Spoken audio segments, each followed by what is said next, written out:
Colonial Church is the constant garden in my life. The sunshine, the rain, and the fertile soil throughout my life's seasons of birth, dormancy, and rebirth. My wise mother and father, Don and Veda Dreyer, planted me here in the early 60s.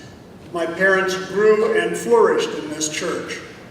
The youth group in the 1960s and the mid-60s drew up to 20 high school students at a time. I remember we would fill the first 2 pews here on the left side of the sanctuary.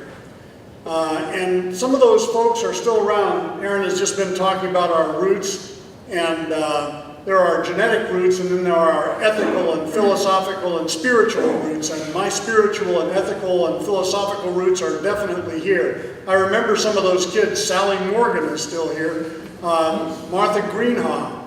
I remember Debbie Brackett and the whole Brackett family. Ted Amelung and Brian Fowles. The youth group at that time had many, many women in it, girls, and you know, I couldn't figure out a better place to be on a Sunday than there. And one of the things we discussed was the important adolescent issues that all kids go through at that age.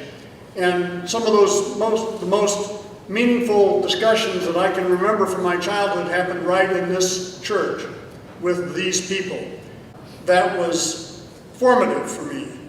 I learned to have faith here, and I learned to question my faith here. I learned that in Colonial Church it's okay to question my faith. I became part of the youth group here, and I enjoyed it. We had such fun together. I remember we had a minister for the youth by the name of Mike Straw, and Mike lived not far from the church, just a few blocks from here in Prairie Village. And the Kansas City Chiefs were doing pretty well, so on Sunday afternoons the youth group would meet at Mike Straw's house to watch the football game. Now that was a spiritual development, especially when the Chiefs won the Super Bowl one of those years. The other event that I particularly remember from the era of that youth group that formed me so directly was the evening we sat down in the social hall below this auditorium and watched a group called the Beatles on the Ed Sullivan Show. And you could hardly hear the Beatles sing for all the screaming on the TV and also in the room. I don't know if anybody else remembers that, but I certainly do. I met one girl here that has turned out to be a pretty important one in my life. Her name is Charlotte, and she's still singing with me in the choir. And speaking of the choir, Colonial Church is where I learned to sing in a choir. I'm still learning, by the way. And when I sing with some of the pros that we have in the choir now, I realize how far I have to go. So I'm not planning on leaving anytime soon. I remember the minister who was here when we first came in the old sanctuary across the way, John Biegert. And John inspired me and caused me to ask questions, and he is the first minister that I remember in my life that preached sermons that actually made me pay attention. I was really interested in it, and he challenged me, and I wanted to come back and hear more of what John Biegert said. But seasons change. You know, there's a spring and a summer and a fall and a winter. And John ended up going to Chicago to LaGrange and taking a church there. So we had some new ministers come in, including a fellow by the name of George Tormolin. I don't know if you know George, but he's one of my favorites. And Charlotte and I got married, and it took John Biegert and the minister up in Chicago, Bob Kemper, to get us married. So it took 2 ministers to marry Charlotte and I. But it seems to have worked so far, and so I'm glad about that. That's really important for me. I saw this sanctuary dedicated when I was in high school. This sanctuary was just under construction, and we just came into this sanctuary at that time.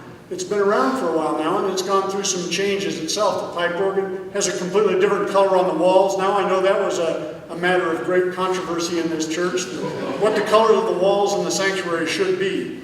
Our children were baptized here. I think George baptized both our son Christopher and our son Benjamin. And there were memorable children's conversations here. I remember some of those.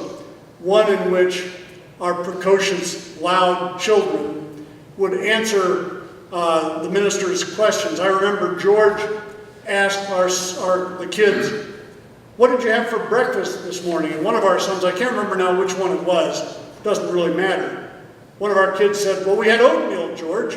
And George said, oatmeal? Ooh, I don't like oatmeal. And our son said, George, everybody likes oatmeal.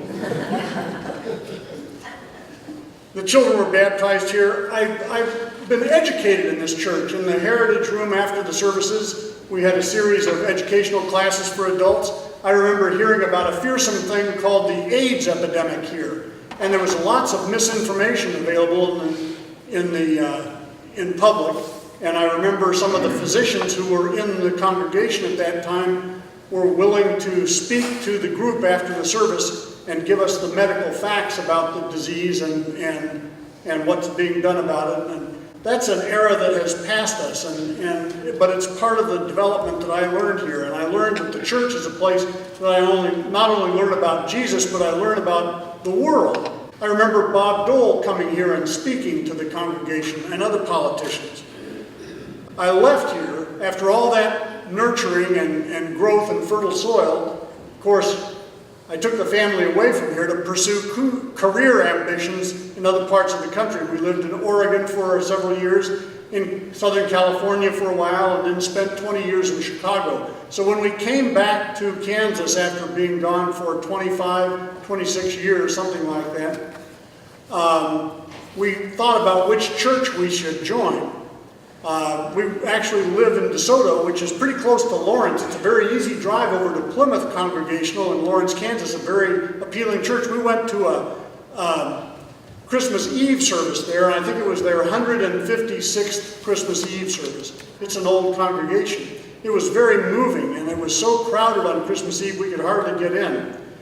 But then we came to Colonial, and there must have been 30 people here who said, oh, you can't go anyplace but here. You must come back to Colonial. This is where your roots are. And so that's why we're here today. So it's the same garden, it's the same challenge, it's the same questioning, it's the same faith. Sometimes it's even the same people who are part of my blossoming here in Colonial. So I'm very grateful to all of you, and even the folks that are not here, maybe even more to the folks that aren't here, for giving me this fertile soil and rain and sunshine to grow in. Thanks.